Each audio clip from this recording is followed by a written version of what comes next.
Thank you, Zubair. That was really wonderful and touching. And I think in more and more in today's world, to find somebody who can balance out the story, the fact, and the viewpoint in a sort of a balanced narrative is getting more and more difficult to find.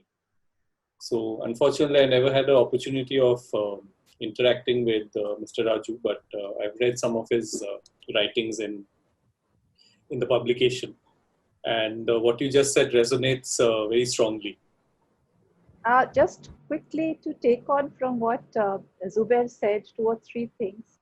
I think because I sort of used to read Light of Andamans very closely at one point, the range was really remarkable. I mean, even if you take, just a few months, if you have a cursory look at the publications, you will see from very local issues, like say in the post-tsunami time, there were problems of submerged fields. Badmash Pahad, Krekabad, these were areas which are constantly kind of submerged, and disaster management kind of initiatives were not working. So that's the kind of local, very local issue which he's taking up. In the same particular publication, you'll have a story of the Rohingyas. In 2009, we hear of the Rohingya refugees and their plights from the last 3 or 4 years. It's sort of, acquired or captured the national imagination. In 2009, Govinda Raju is doing a story on the Rohingyas who were fleeing the Rakhine state in Burma, who were sort of in a way desperately trying to get into Malaysia and Thailand, where they were given sort of, temporary respite. And then, as Govinda Raju writes very poignantly, they were pushed on these dead wood boats, basically to just sail and die. And he said that this is the plight of these people, and this one entire page has half a page of images of these sort of, in a way, Thai authorities mistreating the Rohingyas. I mean, in that same volume, you will find something very local and something very global. He's talking about strategic issues. He's raising concerns about Chinese installations in the Coco Islands. He's talking about the implications of it. And on the other hand, he's also talking about issues that Zubair raised. So on the issue of the indigenous communities, I concur with Zubair because of this, the very big Jarawa story that I had read. This was immediately after the buffer zone regulation and the controversies around the construction of a resort by Barefoot, where I think Barefoot kind of won the case or something like that, which was settled in favor of Barefoot. And there he took the opportunity to raise 2 very important issues. He was of the opinion that the bureaucracy was too Delhi-centered, that it didn't know what was happening on the ground. And he says that it is important for us to take a view from the ground. He also had a mild critique for the great sort of, global network of activists. And he said that they don't see what's going on in areas, particularly in the areas of the Jarawa Reserve, which are close to the settlements. The Jarawas are changing. And I think this was something he wrote very clearly, that they are not frozen in time, they are changing, they are acculturated in a very large sense. And he writes, and I still remember the sentence, but he said that, these activists are sort of bound by a covenant of camaraderie. And so they won't sort of, in a way, criticize each other's takes on the various positions, as it were. But it is important for us to sort of, in a way, relook the question of the communities and the settlers from what is actually playing out in the ground, and not to imagine them as the communities as frozen and uncontacted. And that should not be the starting point of policy making. The starting point of policy making should be that there is change happening. And I found that very insightful, as Zubair said, that he was very careful of taking a balanced position. And that was something quite remarkable. And I'm going to end on a slightly sort of lighter note. I still remember some of the graphics of Light of Andamans. There were particularly during the elections, and there was one particular front page which had a filmy kind of poster written kind of Jo Jeeta Wo Sikandar. And I think it was the 2009 general elections, and it had images of Vishnupada Ray and Kuldeep Rai and Tapan Bepari and somebody else, P.R. Ganesh, I think. That was one. And the other one was Vishnupada and Kuldeep Rai as sumo wrestlers. So there was satire, there was very incisive comment, there was this huge range, and there was very bold commentary. And I think that made Light of Andaman such a robust publication. And I really don't think that, one would find such an intrepid voice. And of course, Zubair is there, and Zubair is one of those intrepid voices.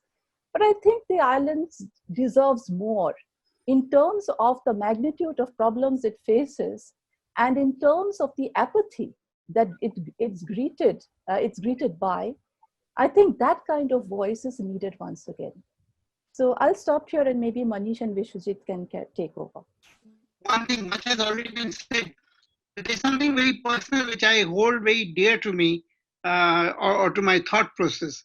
I met him only once, and that was also arranged. And I was supposed to meet him in an exhibition ground which is on the way to the airport. I think now it has been revamped and it's got a name for itself. But anyway, it was there that there was some agricultural exhibition. I think it's also the location where the tourist mela is held, sadly enough. Anyway, at that there was some agricultural exhibition, and he told me on the phone that हम लोग वहाँ 7 बजे आप मुझे मिलिएगा. So I told him, sure, I might be a little late because I'll be coming from Tirur. So he kept quiet, and I was about 10-15 minutes late, and I was wondering how will I locate him.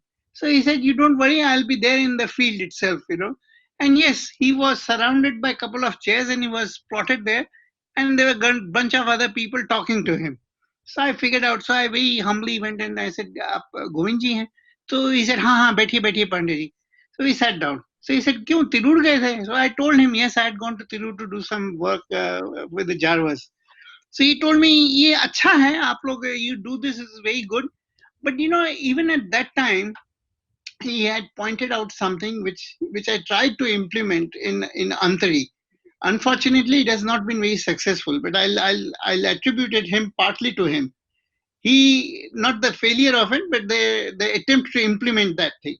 He said that if you want to save these cultures, these communities, and their rights, it's important they must be understood by the settlers around them. And today, when Zubair talked about the Tirur issue, it dawned on me that he was very astutely understanding of the scenario. He knew that you can understand the Jarvas, but the point is, unless and until the settlers understand the Jarvas, there won't be a mutual respect for each other. The two parties have to understand each other. I think that point which Govindji made, I had incorporated that into the earlier policies of Antri.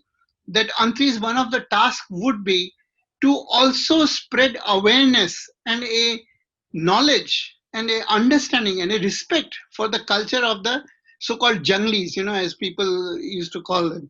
Now, of course, things have changed, but still, that notion is still there. There's very, very little understanding of it, and I think that is something which Govindji was very aware of, and he was quite right about it. Unless and until you have respect for the other party, you cannot talk with the parties. They both have to respect and negotiate. Then only a peaceful negotiation and an understanding can emerge.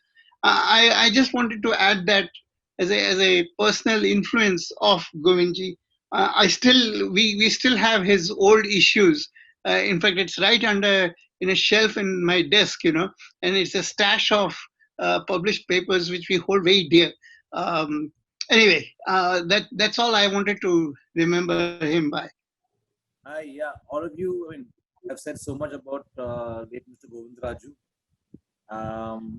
Rather than taking his name, I'm sure all of you also remember the pseudonym he went by, Raz Andamani. In the Light of Andaman newspaper, Raz Andamani I would always look forward to those little columns that you would kind of write some anecdotal information or even a story or whatever it was. Always very, very interesting, very intriguing. And what for me was located in the islands, we used to subscribe for the papers. The best part was here was a newspaper that you could read. Here was a newspaper that would kind of give you an insight into both. It had some intellect in it. Otherwise, all the other newspapers were more or less like regular, wrapping paper basically, daily telegrams or whatever else. There were so many other kind of local newspapers also there in Port Blair in those days, which were nothing much. They would be talking about bitching about each other or fighting with each other, or kind of laying claim to some tall stories in Port Blair, and some inane stories would be there. But Light of Andaman was very, very different. Thanks to Mr. Govinda Raju, thanks to Raj Andamani, thanks to Zubair and other people who were there putting it all together. Tanaz also was there as a journalist for a short period of time with Light of Andaman. Now, sorry, excuse me. The last thing that Vishwanath mentioned, the issue of settlers or even the people who are living alongside the tribal reserve, needing to know and needing to be aware of who these people that they lived alongside are and were, was so important. In fact, in 1997 and 98, I had begun this work on compiling experiences of local islanders who lived along the tribal reserve, the Jarawa tribal reserve. And I used to have a lot of long series of interactions with him. When I was come back after 2 months, 3 months of kind of field work, I would kind of go and have good chats with him. And it actually opened my eyes to what he was saying, because I was seeing exactly what he said.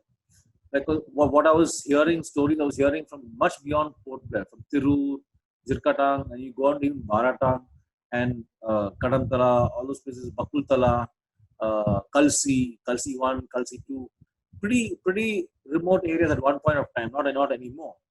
But what Mr. Govinda Raju said was so true, and it still hasn't been kind of fully implemented in the islands. People really need to know, like how Arnab Goswami says, the nation needs to know. The islanders need to know about their own tribals. That's so important. It is much more important than Arnab Goswami's nation needs to know. The islanders need to know more than anybody else. And what he said, I think, has a resonance in what I've also kind of worked with, and I remember him from those times very well in that fashion, because he was always, again, like Samir, very up to date on what is happening around the islands, very up to date as to knowing what was happening within the machines in the administration as well. And that is so important for a journalist and a person who's there with solid standing and respect as well. So, yes, these are people, Samirda and Mr. Govinda Raju, like Zubair said, yes, two, in some senses, brothers in arms, together at the same time, one left before the other. But gave the islands the importance they required from within. And that is so important. Yeah, thank you. And I remember definitely we should all kind of try to remembering and thinking of them at this point in time. Okay, to begin with, Rauf was a very dear friend, a senior colleague and a very dear friend. And I'm going to talk to you about him, at least what I remember about him. And I'm also going to talk to you about two other people as well. Now, yes, I have been associated with Anand for the longest time, but and so was Rauf. So Rauf passed away in 2016, and he was actually instrumental in kind of pushing me on to kind of go get into the field of academics way back in 2000, 2001, etc. So I remember him very well, not just for that, but a lot of other instances and incidents as well. Rauf was an ecologist who had begun his career in, at least his academics in BITS Pilani after Bombay. After being a kid from Bombay, he went to BITS Pilani, and from there moved on to Bristol, where he went on to earn his PhD in ecology, working under one of the most famous primatologists of his time. After which he'd even gone to Harvard and was there as a fellow in Harvard in the Institute of Anthropology and Primatology with Richard Wrangham and others, Irvin DeVore, whom he knew, all these fellows he knew pretty personally. But his main focus was not primatology, but his main focus was ecology and environment. And he, much before he actually joined up with us in ANET, I think around the year 98 or 99 maybe, if I'm right. But much before that, close to about 10 years before that, 87 if I'm right, or 80, 86, he had a student, Vishnu Priya. She was the first one. She has been the first person who had gone to study the Nicobar crab-eating macaque. And he also was the first. He in very many ways pioneered by sending students to the Andamans to do their master's dissertations in the Andamans. So you have Aparna Singh, who is now locally located in Port Blair itself. Sunita Rao, who went to write the book Treasured Islands. Many other students who came in into the islands to study geckos, to study plants, and so on and so forth. So how are we remembering what is Rauf's contributions to the islands is what I would like to kind of focus on. Of course, he had these students who came and did their research in the islands. He also was a very important guide. He served as a very important guide to a lot of young researchers who came into the Andamans, including myself. And of these, there was one work I remember in particular, is the work done by a girl called Bandana Aul. The work was actually pioneered and started by Rauf Ali, but the field work was carried out by Bandana. And the work was to do on the effect of browsing by cheetah, which is an introduced herbivore in the islands, and the effect it is having on forest regeneration. It was a pioneering work. It was highly needed. A lot of people were talking about this for the longest time, but never went around going about doing it. Rauf was a person who said, "Chalo, let's go and take a look at it, and let's try and make sense of it. If it's actually true or not."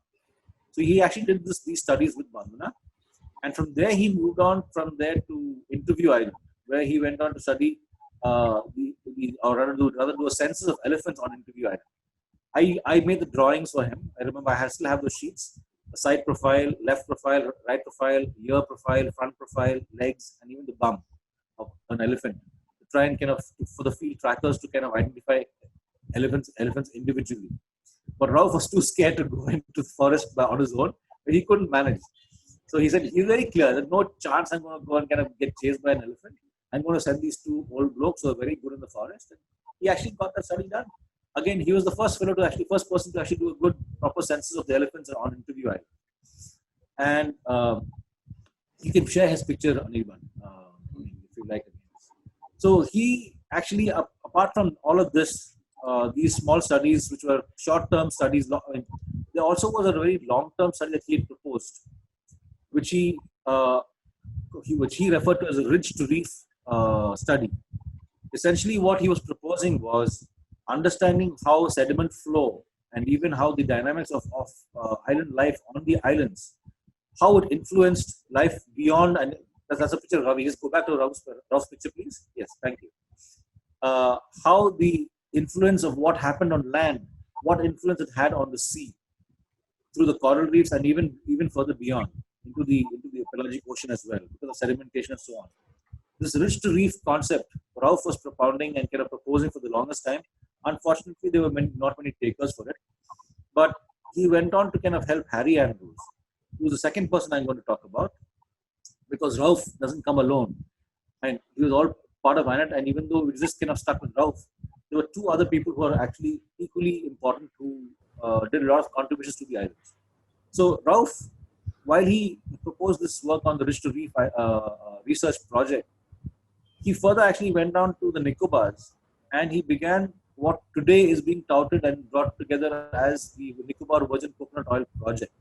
He was the person who actually got the idea and started it off. He was saying, look, man, these guys in the Nicobars, the Nicobaris themselves, they have lovely coconuts. They're selling them to middlemen and traders and getting duped and kind of hoodwinked by them, selling them for buying the coconuts to them for really cheap rates, whereas their coconuts are of world-class and top-class quality. He pioneered the virgin coconut oil press for the Nicobars, a hydraulic hand press. Got it done by one industrialist in Coimbatore, rejected it, went on to get another one from another person in Coimbatore, and so on. Finally, he came up with one which he got done in Auroville itself, where he used to live. He was an Aurovillian, and he got one of the Aurocraft people to actually design and develop a hydraulic press. Now that work, you will today see through the Nicobar Chamber of Commerce, where Ibrahim Jadwet and Rashid Yusuf have finally kind of taken cognizance of the fact and said, yes, chalo, let's try and make virgin coconut oil, but only from Nicobar, unfortunately. But that work I would completely attribute to Rauf's innovation, which he was finally recognized with the St. Andrews Prize in the UK for, as well as giving TED Talks and so on. It was Rauf who, and the reason he said this was this. The reason he kind of designed that project was to enable and to empower the Nicobaris to be able to produce world-class coconut oil, which they actually had in their hands, but were being exploited by middlemen and traders, and for the really cheap rates. He said they can make the buck they deserve actually, and that's what he kind of went on to do. And eventually he passed on, but his legacy lives on through the fact that yes, there have been some takers in the Nicobars who have taken on the virgin coconut oil production. And also the work that he did on spotted deer was finally recognized by the Department of Forest and Environment Forest. They did take action, and so on and so forth. The other two people I'm going to speak to you about are another colleague from ANET, who's Harry Andrews. So Harry Andrews was the person I dealt with directly, much before I dealt with Rauf. I mean, I worked with Rauf actually. So Harry was the deputy director of the Madras Crocodile Bank Trust, which was the agency which had begun and initiated ANET. So Harry was an engineer by profession, but went on to become a crocodile biologist also by training. And the training happened in the field. The entire establishment of ANET, even though it was conceptualized by the entire team of Crop Bank at Madras Crocodile Bank with Rauf and Zai et al., the implementation or the building of and setting up of the ANET research station was completely in the hands of Harry Andrews after an initial attempt by a guy called Alok Malik. After Alok had left, Harry came out to the new station and set up the entire station by himself with all our workforce. I was also included. We all built up together, but Harry was the brains and bit behind it actually. Now, Harry Andrews is another person who has contributed much to the islands. If you look at some of the work from the Indian Institute of Planning and Administration, there is this volume which is co-edited by Harry Andrews, Rauf Ali, and Mrs. Vasumati Sankar. It is on the protected area network in the Andamans and also on sustainable developmental alternatives for the Andaman Nicobar Islands. Again, a work which tried to put together a whole set of research which had kind of taken place over a decade. They kind of did some precis writing of it, put it all together as a volume for people to be able to understand the islands from the perspective of environment and ecology. Now that brings me to and Harry's work wasn't just that. He was the director of ANET and helped bring a lot of young students into ANET, into the islands, who went on to do a lot of research, various kinds of research, from bats to spotted deer to monitor lizards, to even the people and so on. The third person I would like to speak of, Harry actually was also very intricately or very intensively involved in crocodile monitoring. So I used to join him on those trips. We used to sail around the islands, both Andamans and the entire Andamans, from along the west coast, past the Jarav Reserve to Diglipur, come down the east coast, sail to Barren Island, come back to Havelock Meal, go to Little Andaman and come back. But all of this was in work in looking at crocodile habitats, breeding areas, and even monitoring sea turtle beaches. And it's too short a time to kind of tell you about how we went about doing it, what we went. But to put it in just the information that we fed back to the Department of Environment and Forest, the Forest Department in Andamans, went a long way to establishing various sea turtle nesting beaches that are at present recognized by the department. I also kind of remember another incident of Rauf actually. Once the Intelligence Bureau, the IB network in Port Blair, they came up to him, and after knowing what we were up to, first they were suspecting us of being agents, foreign agents and so on. Finally they realized who we were, what we were doing. Finally came up to Rauf and said, Rauf Saab, एक चीज है हम लोग देखा है in a Thai poaching vessel that they nabbed, but you don't know how to. They were unclear as to what its use was and how to kind of use it. It was basically a very simple GPS, which the Intelligence Bureau was not able to operate and didn't know how to kind of configure. So, and in those days, GPSs were the GPS that was used on board these Burmese and Thai vessels were not small garments that we see and use today, much larger ones. He was the one who was able to kind of decode it and kind of download onto his laptop, and he did all kinds of stuff. And with the information, showed them exactly where these boats would travel. And with Harry's work on crocodile nesting habitats, we actually showed the Intelligence Bureau and the Indian Navy at what they were doing in terms of how to nab poachers, especially these foreign poachers, was wrong. We were trying to get them far out at sea. rather than coming close to shore and getting them at the creeks itself. Well, the third person I want to tell you about is Ravi Shankar, Dr. Ravi Shankar, a very close friend and colleague as well, but not necessarily from Manet, but like the other, all of us, all the people that we have spoken about today, also has passed on. He had also he was an environmentalist and ecologist, more an avian ecologist than anything else.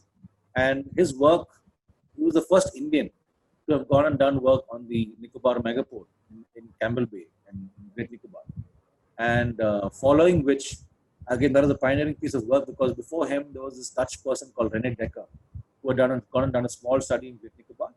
And Ravi went afterwards and did a long-term study. He had a small camp near the Indira Point area, which is very well known for its megaports, and lived very amicably with the Nicobaris, and the Champins used to very frequently visit his camp as well. You can show a picture of Ravi also. There's a third picture of him and his family, of one of him walking out with a pipe in his mouth, his trademark pipe. Anyway, so Ravi began his work on the Nicobar megaports in the islands and went further on to work on the edible nest swiftlet. And this picture of him with his wife and child, all of whom had expired. I took this picture many years ago. It's called fungus and so on. But this is at the field camp, at a site called Charlie's Acre. It is in North Andaman Island, and hillock which has 41 crevices and caves, which is why it's called Charlie's Acre. And each of those caves and crevices have different names. There's Tappad, there's Bumla, there are all kinds of Rassi, Kua, different names for different caves. And each of those caves used to have a population of swiftlets coming into nest. And these are also places where the poachers of swiftlets would go to collect the edible nest, the nest itself for sale. Ravi began the pioneering work of both, first of all, understanding the ecology of the swiftlet in the Andaman and Nicobar Islands, and also went on to propose a conservation tool and a technique to the Department of Environment and Forests of being able to harvest and actually, ranch these birds in situ in buildings and in natural places where they were found, so that numbers could kind of come back. So they were actually on a complete decline because of overharvesting of nests which had eggs and hatchlings in them. The other pioneering work that Ravi did was on Narcondam Island. When he had gone, again, much before Ravi Shankar had gone to work in Narcondam, there was Dr. Hussain Ali had gone and worked on the Narcondam Hornbill, and a couple of others as well. But it was when Ravi Shankar had gone there and did a census of the bird, stayed there for 3 months at a stretch, did a census of the bird, did a study on its ecology. He also realized there was a big problem looming in the future, and that is of browsing again by an introduced herbivore, which was the Narcondam goat. The police department had taken goats to Narcondam and as a source of meat, but they were causing havoc on the saplings of the native trees, especially fruit trees, which the Narcondam hornbill subsisted and kind of needed and required. It was through Ravi's intervention that the goats were removed from Narcondam. And today, the latest research that has gone, the researcher Rohit Naniwadekar from NCF, he has encountered a good population of Narcondam hornbills on the island. And even Ravi's student, Dr. Shirish Manchi, he had also been there just before Rohit had gone. They all have brought back good reports of the population kind of stabilizing on Narcondam after the removal of goats. So all these 3 people whom I mentioned, Dr. Rauf Ali, Harry Andrews, and Ravi Shankar, I was very honored and very lucky to have been associated with all 3 of them. They're very, very pioneering people in their own ways, and of the same age group and kind of type that Vishwajit Pandey also is, of the 70s, and same kind of similar ways of thinking, similar ways of doing things, very active, very interested. So I'm very fortunate and very lucky. I consider myself very fortunate and lucky to have been happy to have been associated with these people who are unfortunately no more, except Vishwajit is still with us, and happily so. So thank you. Thanks, Manish. Madhumita, would you like to move on to George Weber? Yes, I think that it's an appropriate time to move on to George Weber, simply because it was George Weber in many ways who brought all of these people into the same digital platform.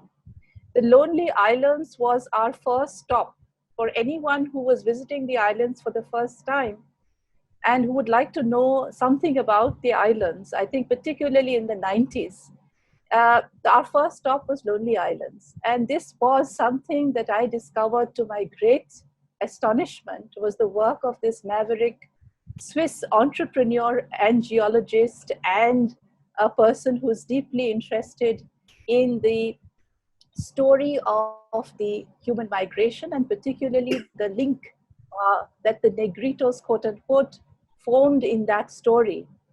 And I met George for the last time, and the first and last time, in Brighton, in England, I think sometime before he passed away. He passed away in 2017, I think, because there's very little on George Weber on the internet, even though his website had a very major presence. The website, unfortunately, was taken down in 2013, and a bit of it remains. A very truncated bit of it still remains. But George Weber, I think, did a very, very fascinating piece of work for a new generation of scholars, travelers, tourists. And because he brought together a slice of the prehistory of the Andaman Islanders, connecting it to a larger global story on the one hand. On the other hand, he also published on the website stories about the island's history as well as contemporary problems. For example, there were bits of the same newsletter which were published. Stories of Raz Andamani's stories were there. And Rauf Ali was also a figure I encountered on George Weber's website. So here is somebody who very quietly sitting in Switzerland, in Geneva, was bringing, in a kind of very imaginative way, a story of the Andaman Islanders I wouldn't have seen anywhere else. So I think that it's appropriate that we pay our tributes to George, who unfortunately is no longer with us to even talk about how the Lonely Islanders website was conceived and why. And maybe Vishwajit, who knew George better than I did, could tell us a bit about George's interest in the early history of the Andaman Islanders and part of the larger story of the Negritos, although the term is no longer in use. But still, there was a reason why George wanted to tell that story. Vishwajit, if you would like to tell us. Thanks to Madhumita and thanks to Manish. This has been a trip down the road of nostalgia. I really feel old now, particularly after Manish stating that I'm still the last of the dodos. Anyway, it's a great pleasure to remember George. George was a real, in some ways, George was very much like Rauf. They all were very gruff. They were all very intense people. I will not go into details of Rauf and his roughness because a Swedish person cannot compete with that. Anyway, George originally was interested in linguistics, and that was his connection to Andamans. He and his wife, who was a trained nurse, had come in late 79 or early 80s, I think, to Andaman Islands, and they were just going to see the island. Basically, they came as a tourist, and of course, George had an interest in linguistics, and Andaman was the Andamanese languages were sort of an anomaly in the whole linguistic family. In fact, it's well known that Sapir had once commented that there are three language families in the world. One is Indo-European, and Aryan, and then is the Andamanese. But that's a joke issue in the academic circles of linguistics. But George had an deep interest in Andamanese language, and that came from the fact that he was interested in what used to be classified as negritos, which means they're small-statured, dark people living in parts of tropical rainforests of Asia, and in some parts of Papua New Guinea also they were seen, and in some distant sense they were connected to the people in some parts of Australia. But that's a very vague kind of physical, genetic, anthropological interest, which I'm not very skilled at or experience in or expertise. I don't have any expertise in that. But George was approached near Annette's field site or Annette's office, which is in Vandoor, by some Dada man or fisherman who said ki for price of 4,000 rupees, he would take them inside Jarva territory and meet a Jarva or meet couple of Jarvas. And all they had to do was to give him 4,000 rupees plus pay for the bananas and some red cloth. And George Weber, for once, was quite tempted to do it. We know of some other internationally known people who have taken such bus rides. In fact, we know two such people who have written about it, who have taken such rides to visit sentinels. A third one, of course, was killed, but the other two still have remained. But George Weber refused to oblige the boatmen by going into the Java Reserve territory in that boat. But then he was smitten by this idea of trying to find out more about the Javas and about the Great Andamanese or the rest of the Andaman Islands, including Champins, and why little was known about it. That was his driving force, that he wanted to compile all the information and make it possible, much like Samir, that people of other fields could also read and talk and interact with it. So he used to have a open space for people writing back to him, and he would verify the information and incorporate it into his the Andaman book, the website. He unfortunately died, I think, of Alzheimer, if I remember, or Parkinson. That's what his wife had mentioned. I forget that. Probably Madhumita would remember it very well. But he lost his sensibilities in the later age, and the website which he used to manage was not renewed, and that was the reason why it was taken down. There have been efforts made to revive it, but it has not succeeded. Anyway, George had an interest, and he was real old-fashioned. He was by birth Austrian, so he had a real old-fashioned interest in what is now known in intellectual perspective to racial types, and how different races have gone over into different parts of the world, and they may have some. And that is what his original interest was. So his website had also physical anthropology, also had some amount of linguistics, had a lot of things to do with history and historical periodization of studying Andaman Islands. I think it was a tremendous work which he had done by putting together the Andaman book. I hope someday people like Rauf, people like George Weber, people like our Govindji, and people like Samir, some of their writings are put together as a book, as a text.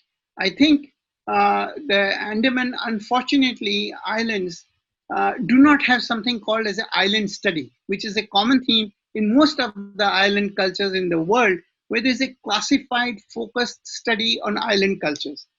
And I think that's one thing which should be done. I would, in fact, hope that the institution and the administration would do it. I have approached with this proposal sometimes to the GNRM college, but it has had no takers. The idea is that आप hospitality सिखाइए, geography सिखाइए, accounting सिखाइए, लेकिन culture and concern of the Andaman सिखाना वो is not a priority.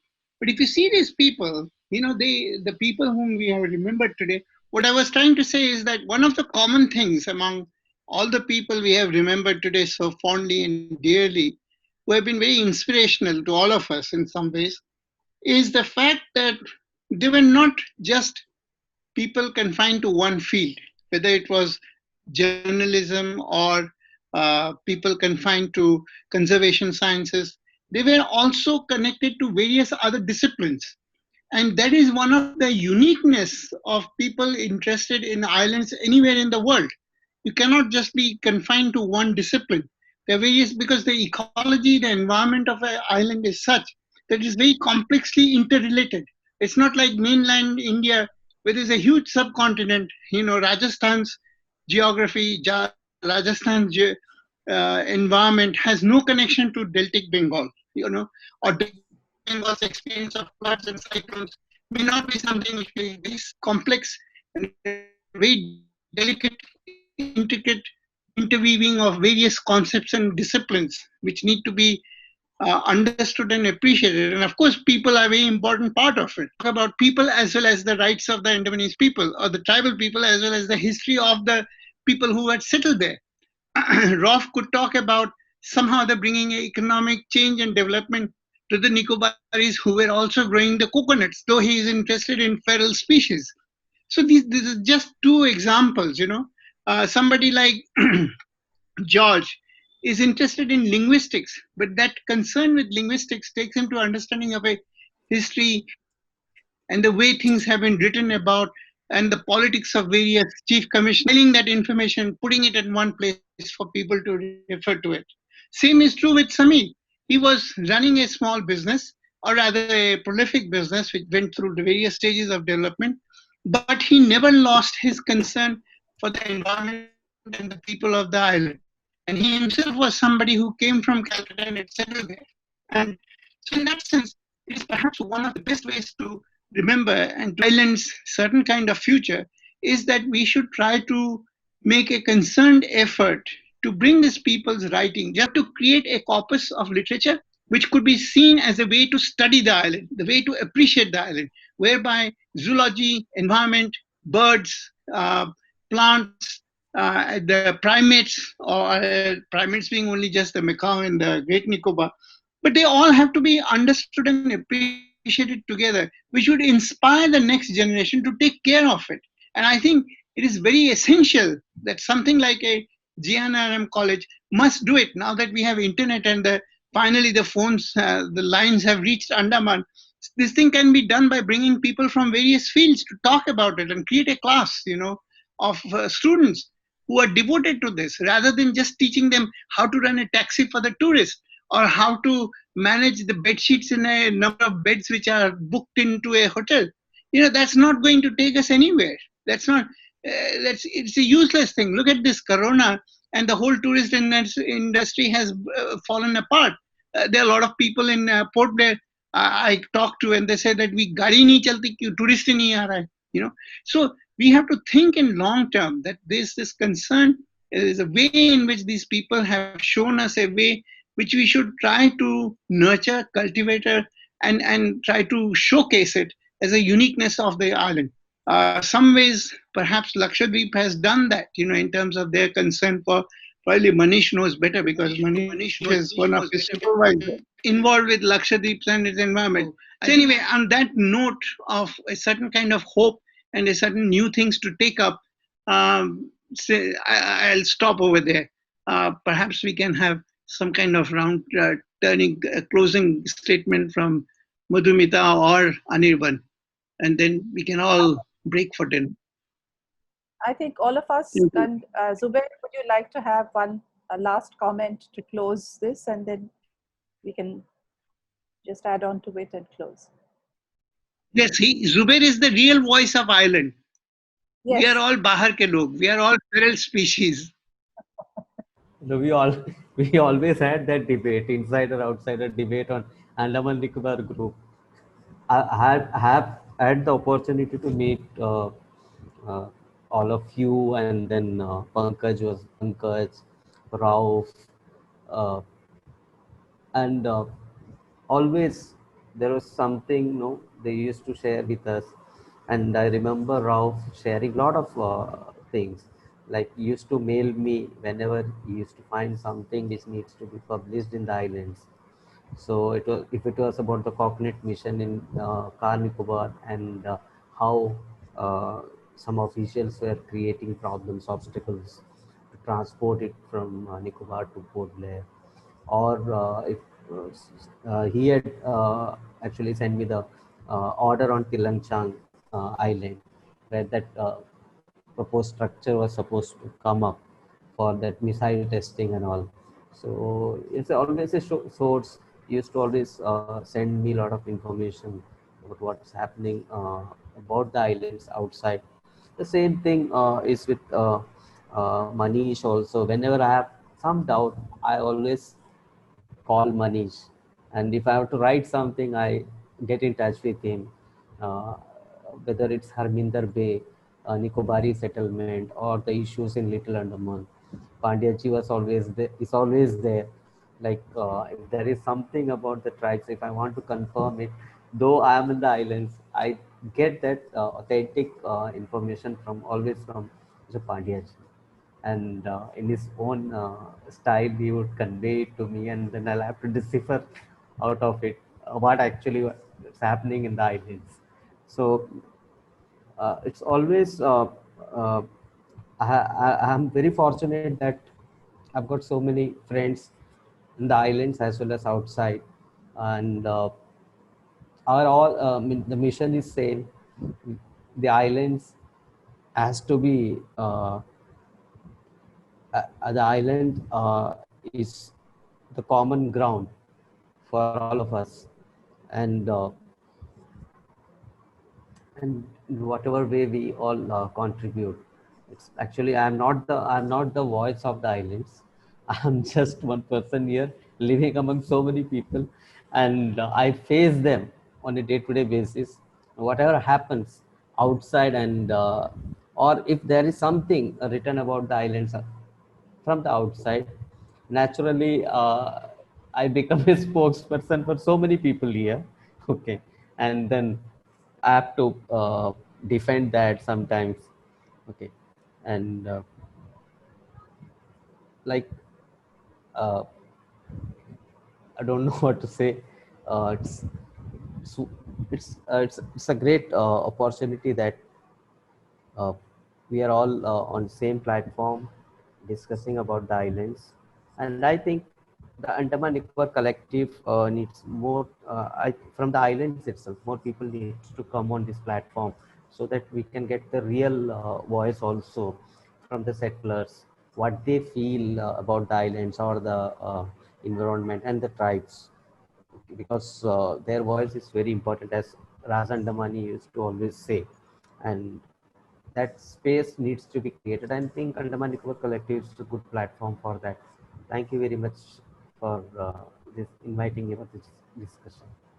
Thank you, Zubair. Madhumita, would you like to conclude the session? First of all, thank you, Anirban, for organizing this session, and thank you, Manish, Zubair, Vishwajit. I just want to touch upon one thing that Vishwajit said, and which I think is very important, that of all the people that we remember today with great respect and fondness, is that what do we take away from their work?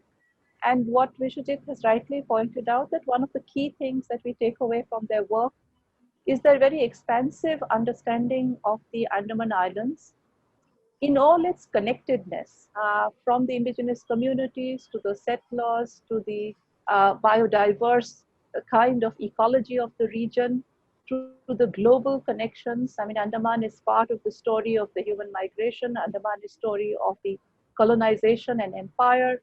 Andaman is part of the story of India's nation building. So there are multiple connections which tie the Andamans in a wide network of connections.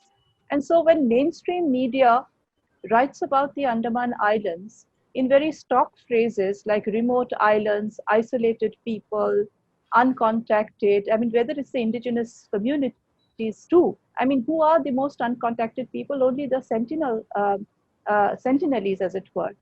All of the other communities are connected in various ways with the world outside. So there has to be a different way of looking at the islands, both from mainstream media who report on the islands in ways that need a change.